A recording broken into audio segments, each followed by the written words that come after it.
ভিডিওটি শুধুমাত্র BTS army এবং তেগুক শিপারদের জন্য। এখানে সব চরিত্র কাল্পনিক, বাস্তবের সাথে এর কোনো মিল নেই, তাই দয়া করে এটিকে কেউ সিরিয়াসভাবে নেবেন না।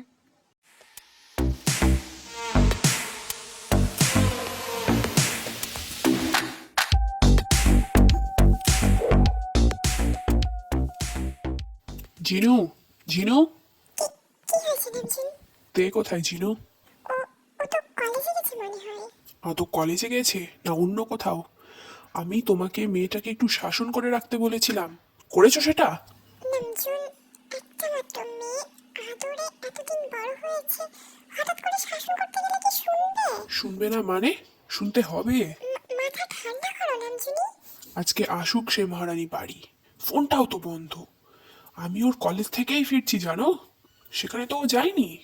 আচ্ছা, আসুক তো বাড়ি, কথা বলে দেখবো তারপর। Let's introduce Kim Namjoon. শহরের এক বড় বিজনেসম্যান। তার ফ্যামিলি বলতে কিম সকজিন একজন হাউসওয়াইফ, আর তার একমাত্র আদরের মেয়ে কিম তেহইয়ং কলেজ স্টুডেন্ট। তবে কোনোদিনই কলেজে পা দেয় না, বন্ধু বান্ধবদের সাথে আড্ডা মেরে বেড়ায়। Club, party, restaurant, shopping, movie theatre এসবই তার কাজ। এক কথায় বড় লোকের বিগড়ে যাওয়া সন্তান। Back into story. রাত 11টা। তে চোরের মতো পা টিপে টিপে ভেতরে ঢুকছিল। কোথায় ছিলে তে? আমি আমি তো আমার একটা ফ্রেন্ডের বাড়িতে ছিলাম ড্যাড। বেয়াদবির একটা লিমিট থাকে তেহং, তুমি সেসব ক্রস করে ফেলেছো। ড্যাড, তুমি আমার গায়ে হাত তুলছো? ফ্রেন্ডের বাড়িতে ছিলাম বলে ক্লাবে পার্টি করে বেড়াচ্ছ, খোঁজ রাখি না মনে করছো? ড্যাড, এইটুকু ব্যাপারের জন্য তুমি আমায় মারবে? এইটুকু ব্যাপার? হ্যাঁ, এটা আমার আগেই করতে হতো। I hate you dad, I just hate you বলে কান্না করতে করতে তে তার রুমে চলে যায়। হ্যাঁ গো নামজুন, আমি কি গিয়ে দেখবো? কোনো দরকার নেই, তুমি তোমার রুমে যাও। আচ্ছা ঠিক আছে নামজুনি, মেয়েটা একদমই বেয়াদব হয়েছে, কিছু না বলে বলে আশকারা পেয়ে গেছে। সেটা তো আমিও দেখছি। কি আর করা যাবে, নিজেরই তো মেয়ে, শাসনে আনতে হবে। পরদিন সকাল 7:30টায় তে একদম রেডি হয়ে নিচে নামে। জিন তখন কিচেনে খাবার বানাচ্ছিল। সে থেকে দেখিয়ে চেঁচিয়ে বলে, এই তে, কোথায় যাচ্ছিস এত সকালে? আমার একটা ফ্রেন্ড পড়াশোনার জন্য বাইরে চলে যাচ্ছে, ফেয়ারওয়েল পার্টি আছে মম, সেখানেই যাচ্ছি। তোর বাবা বাড়িতেই আছে তে, এখন বেরোস না। মম, আই এম অলরেডি লেট, তুমি ম্যানেজ করে নিও। আমি পারবো না, ফ্রেন্ডকে নিয়ে আড্ডা মেরে বেড়াবে আর আমি এসবে সঙ্গ দিতে আর পারবো না। ভীষণ বেয়াদব হয়ে গেছো তুমি, কারোর কোনো কথা শোনো না, বড় হচ্ছ তো নাকি? মম প্লিজ, ড্যাডের মতো কথাবার্তা বলো না তো। আমি আসছি, বাই। এই তে, আমার কথা শোন, যাস না, নামজুনি অনেক রাগ করবে তে, হিয়ং। বাহ জিনু, এইরকম করে শাসন করো তুমি তোমার মেয়েকে? নামজুন, ও আমার কোনো কথা শোনে না, মেয়েটা একদমই হাতের বাইরে চলে গেছে নামজুনি। বেশ, এর রাস্তাও আছে আমার কাছে। মেয়ের ভালো চাইলে আমি যেমনটা বলবো তেমনটাই করবে। তে বাড়িতে ফিরলে ওকে গ্রামের বাড়ি নিয়ে যাওয়ার জন্য রাজি করাবে, আর কিভাবে করবে সেটা আমি জানি না। মানে ওর মামার বাড়ি, এই তো গ্রামে পাই দিতে চাই না। আচ্ছা, আমি কোনো রকম ভাবে রাজি করিয়ে নেব। আর আমিও আমার বন্ধু মিনহুর সাথে একটু কথা বলে দেখি। মানে ওই গ্রামের বন্ধুটা লিমিন হও।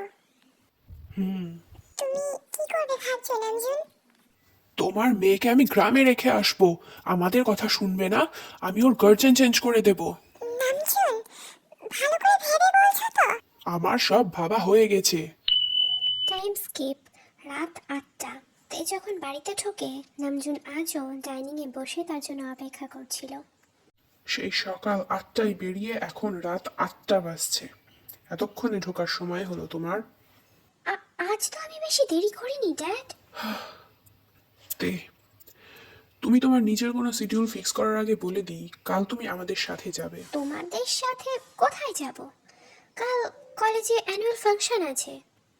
তোমার 12 মাসে 13 ফাংশন লেগেই থাকে, আমাদের সাথে যেতে বলেছি, তুমি সেখানেই যাবে ব্যাস। এসব বলে আর এম নিজের রুমে চলে যায়। তে, তোর দিদার শরীরটা একদম ভালো নেই রে মা, তোকে দেখতে চাইছে। হোয়াট?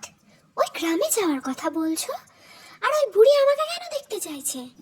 এই, ওই বুড়ি নিজের গয়নাগাটি বিক্রি করে তোর বাবাকে সেদিন টাকা দিয়ে বিজনেসে দাঁড় করিয়েছিল বলে তুই এখন সেই টাকা পয়সাগুলো উড়িয়ে বেড়াতে পারছিস। যা এখন রুমে যা, কাল সকালে রেডি হয়ে থাকবি। What nonsense! এখন আমাকে ওই সিলি গ্রামে যেতে হবে? কালকের কলেজের পার্টিটাও মিস যাবে। শিট! জিনু, তে কি রেডি হয়েছে? হ্যাঁ, আমি গিয়ে দেখছি। এই তে, yes mom, I am ready. জিন এবং আরএম তেকে সিঁড়ি দিয়ে নামতে দেখে একটা স্বস্তির নিঃশ্বাস নেয়। এরপর জিন তের মুখের দিকে তাকায়। সে আরএমকে বলে, নামজুল, ভালো করে ভেবে দেখছো তো? আরএম জিনের করুণ মুখটার দিকে তাকিয়ে আশ্বাসের সুরে বলে, জিনু, তের জন্য এটাই ঠিক হবে। আমি ভালো করে ভেবেছি। তারপর তারা একসাথে গ্রামের উদ্দেশ্যে রওনা হয়। গ্রামে পৌঁছানোর পর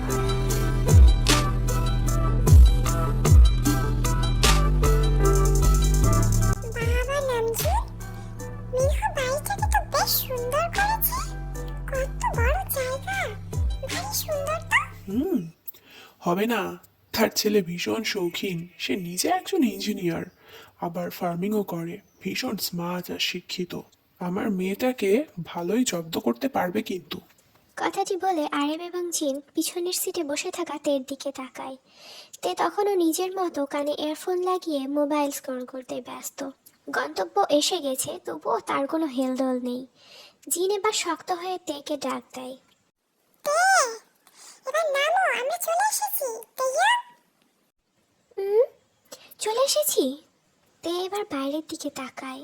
পুরনো ইংরেজ মডেলের দোতলা বাড়ি, চারপাশে বিভিন্ন বড় গাছে ঘেরা, অনেক বড় জায়গা জুড়ে আছে। বাড়ির পেছনের দিকটায় হয়তো ফাঁকা মাঠ, বাগানটা পরিচর্যা করা, বিভিন্ন ফুলের গাছ লাগানো এদিকে সেদিকে। আমার যতদূর মনে পড়ছে, মামার বাড়ি তো এরম ছিল না। তুমি যখন লাস্ট টাইম এখানে এসেছিলে তখন তোমার বয়স ছিল মাত্র 7। তোমার কিভাবে মনে থাকবে? তবুও আমি এরকম জায়গা এই প্রথম দেখছি। বাড়ি থেকে একজন ভদ্রলোক এবং একটি ভদ্রমহিলা বেরিয়ে এলেন। ভদ্রলোকটি আরেমকে জড়িয়ে ধরলেন। আরে দোস্ত, আসতে কোনো অসুবিধা হয়নি তো? না ভাই না, কোনো অসুবিধা হয়নি। তা সব কথা বলা হয়েছে তো? একদম।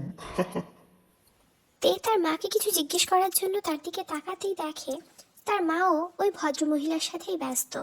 নামজুল আমায় তোমার ছেলের ব্যাপারে বলেছে। নামজুনের মুখে আমিও সব শুনেছি। তোমার মেয়ে একদম তোমার ওপর গিয়েছে, অনেক সুন্দর। কাল তোমার ছেলের ছবি দেখেছি, মা বাবা দুজনকে একদম ছাপিয়ে গেছে। তে সবার এরম আলাপ দেখে নিজেই একটু বিরক্ত হয়ে যায়। ওফ মম, আমার ফোনের চার্জ শেষ হয়ে গেছে, চার্জে দেওয়ার ব্যবস্থা করতে হবে প্লিজ। হ্যাঁ হ্যাঁ, এসো ভেতরে এসো। তারপর আয়ু এবং মিনহো সবাইকে ভেতরে নিয়ে যায়। লি মিনহো আরেমের ছোটবেলার বন্ধু। অবশ্য তাদের বয়সের পার্থক্য আছে অনেক। সেই অনাথ আশ্রমে লি মিনহোর বাবার সাথে আরেমের পরিচয় হয়। ওনার আরেমকে ভীষণ পছন্দ হয়, যার কারণ মাঝে মধ্যেই আরেমকে নিজের বাড়িতে নিয়ে আসতো। সেখানে তার থেকে বয়সে 7 বছরের বড় মিনহোর সাথে আরেমের ভাব জমে। এভাবেই তাদের বন্ধুত্ব তৈরি হয়েছিল। তার পাশের গ্রামেই ছিল জিনের বাবার বাড়ি। মূলত এখান থেকে আরেম এবং জিনেরও প্রেম শুরু হয়েছিল। আরেম এবং জিন যখন বিয়ে করে তখন আয়ুর কোলে 3 বছরের জাংকুক। তারা সবাই আরেমকে রিকোয়েস্ট করে গ্রামে থেকে যাওয়ার জন্য, কিন্তু আরেম জিনকে নিয়ে শহরে এসে বিজনেস শুরু করেছিল।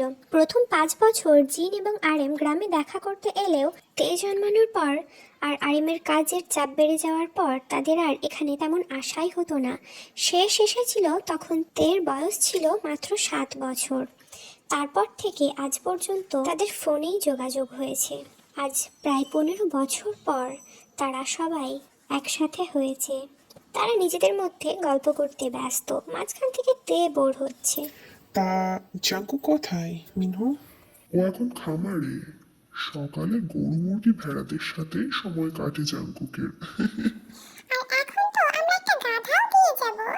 ও তে সবার কথাই শুনছে কিন্তু সে কিছুই বুঝছে না।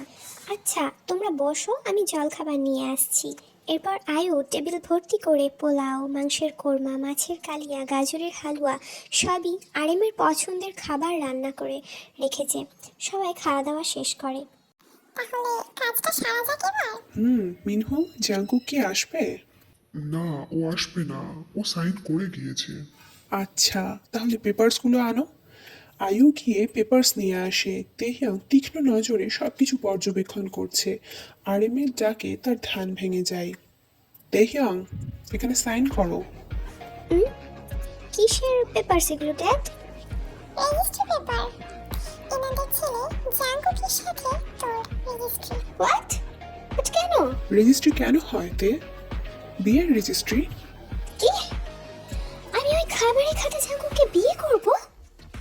মম, ড্যাড, তোমরা আমার বিয়ে দেবে ভালো কথা, তাই বলে যাত্রার সাথে গরু ভেড়া জড়িয়ে বেড়াই তাকে বিয়ে করতে হবে এখন?